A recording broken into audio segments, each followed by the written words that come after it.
Hi, so this is Pippi, and today I'm going to show you how to put in a false tail. So what we've done is we've brushed through her existing tail, and same thing with the false. So this is a really dark liver chestnut tail, and I would put this colour tail in her once she was dyed for a show.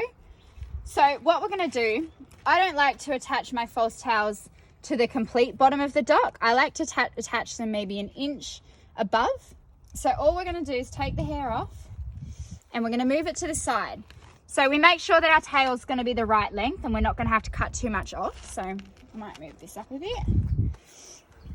And what we do is, so I take a little chunk of hair, and this is going to become 3, as in 3 parts to a plait. So what I do is I separate it into 3.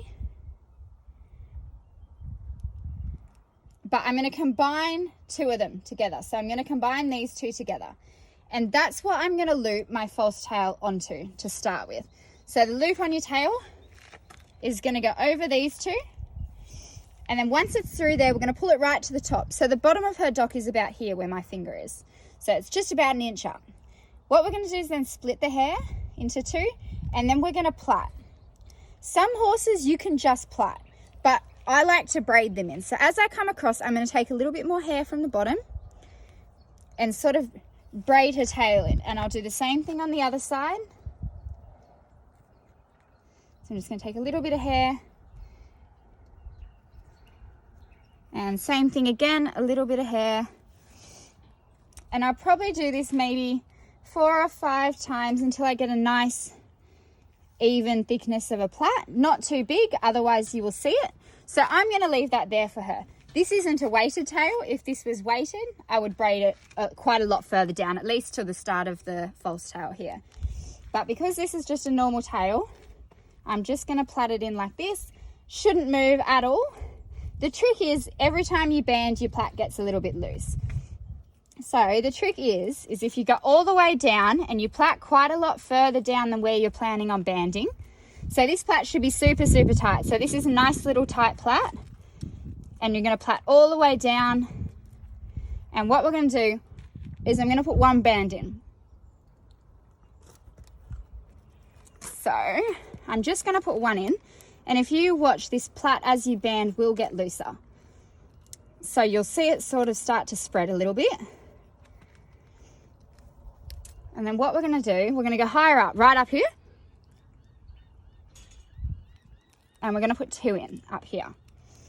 So right up as high as it can go, and this will be at the bottom of the braids from where you've taken all this hair. So we're going to put 2 in.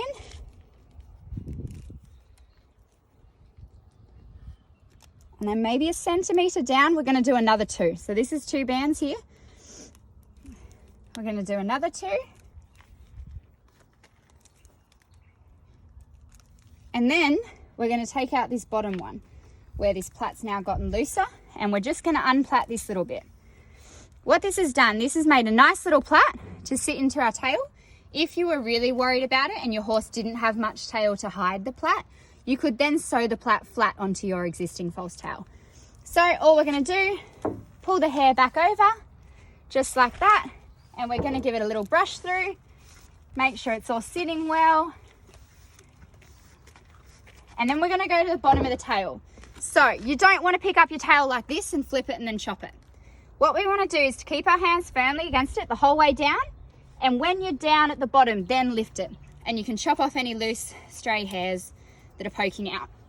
And let it go, give it a brush through. You can use some shine spray if you wanted to, totally up to you, whatever products you use in your horse's tails. And there you go, perfect little false tail.